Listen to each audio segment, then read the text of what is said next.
उदयपुर में आज क्या कुछ हुआ, आप देखिए हमारे साथ। राजस्थान के चर्चित दूधानी ड्रग्स केस में एनडीपीएस न्यायालय ने ऐतिहासिक फैसला सुनाते हुए मुख्य आरोपी रवि दूधानी समेत सभी आरोपियों को दोषी करार दिया और कठोर सजा सुनाई। यह मामला राज्य की अब तक की सबसे बड़ी अवैध दवा निर्माण और तस्करी की साजिशों में से एक माना जाता है। डायरेक्टोरेट ऑफ रेवेन्यू इंटेलिजेंस ने एक गुप्त सूचना के आधार पर कलरवास इंडस्ट्रीज एरिया में छापा मारा था, जहां एक अवैध फैक्ट्री में बड़े पैमाने पर मेथाकुलोन ड्रग्स का निर्माण किया जा रहा था। ये ड्रग प्रतिबंधित श्रेणी में आती है और अंतर्राष्ट्रीय स्तर पर नशीले पदार्थ के रूप में इस्तेमाल होती है। छापेमारी के दौरान डीआरआई ने करोड़ों रुपए की मेथाकुलोन टेबलेट्स जब्त की थीं। इस कार्रवाई में ड्रग्स की तस्करी का जाल देश के कई राज्यों से लेकर विदेशों तक फैला पाया गया। डीआरआई ने इस केस में रवि दूधानी, निर्मल उर्फ टीनू दूधानी, गुंजन दूधानी, परमेश्वर व्यास, अतुल रामकृष्ण महात्रे, अनिल मलकानी, संजय आर पटेल पर संगठित तरीके से ड्रग निर्माण और अंतर्राष्ट्रीय तस्करी का आरोप सिद्ध हुआ। एनडीपीएस कोर्ट ने इन सभी आरोपियों को दोषी ठहराते हुए सख्त सजा सुनाई।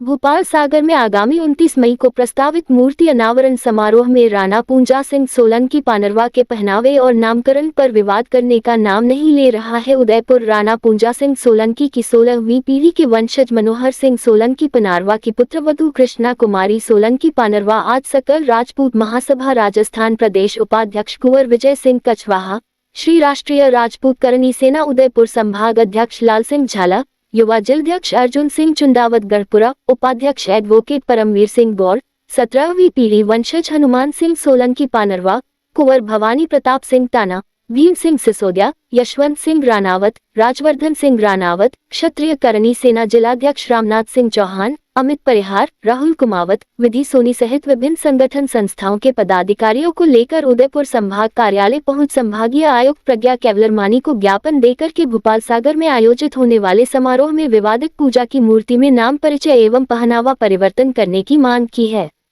और परिवर्तन नहीं होने की स्थिति में क्षत्रिय संगठन सर्व संभागों द्वारा कार्यक्रम का विरोध एवं बहिष्कार करने की चेतावनी दी है। फतहसागर झील में नाव सफारी बंद, सैलानी मायूस।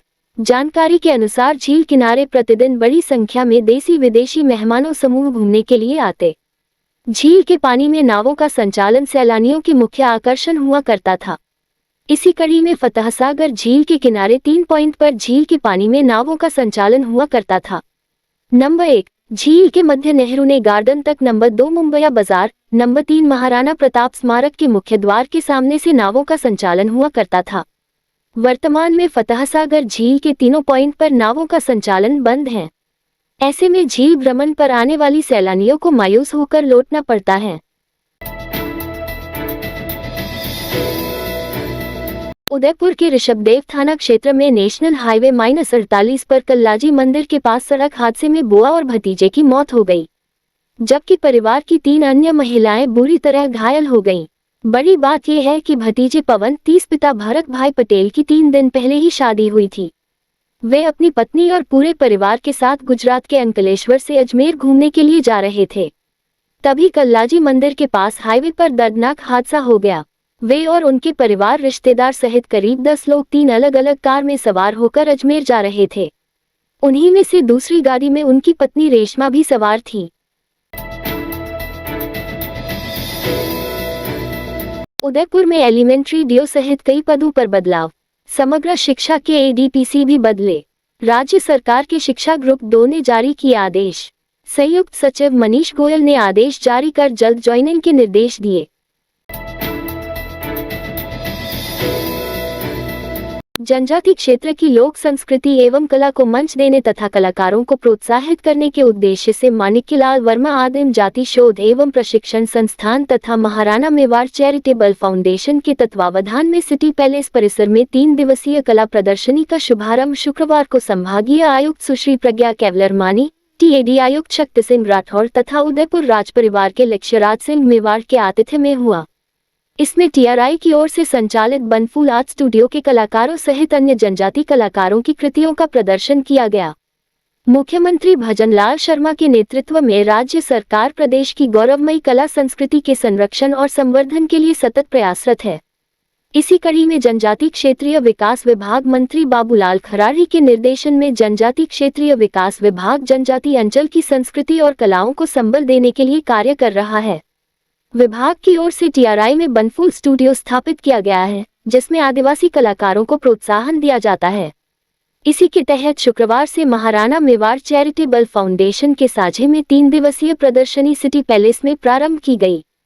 प्रदर्शनी का उद्घाटन करते हुए संभागीय आयुक्त सुश्री प्रज्ञा केवलरमानी ने कहा कि जनजाति अंचल की संस्कृति और कलाएं अद्भुत हैं। आदिवासी महिलाएं घरों की दीवारों पर मांडने करती हैं, वह लोक कला का उत्कृष्ट रूप है। ऐसी की कलाओं को संरक्षण देने तथा कलाकारों को प्रोत्साहित करने के लिए इस तरह के प्रयास अनुकरणीय हैं। इस रात की सुबह नहीं होती जब तक हाथ में उसकी गर्माहट नहीं होती। चाय का प्याला, अखबार साथ पुराना है, मिट्टी से जोड़ता है। खबरों की खुशबू से सारा घर महकता है। हर रंग में ढला कहानियों से किस्सों तक ले जाता है बेरोक टोक। देश के हर हिस्से तक ये हकीकत का आईना है, ख्वाबों को सच करके दिखाता है। दैनिक नवज्योति, आपके लिए, आपके साथ। ये थे आज के मुख्य समाचार। विस्तार से जानने के लिए पढ़ते रहिए दैनिक नवज्योति। दैनिक नवज्योति के YouTube चैनल को सब्सक्राइब करें और ताज़ा अपडेट के लिए बेल आइकॉन दबाएं।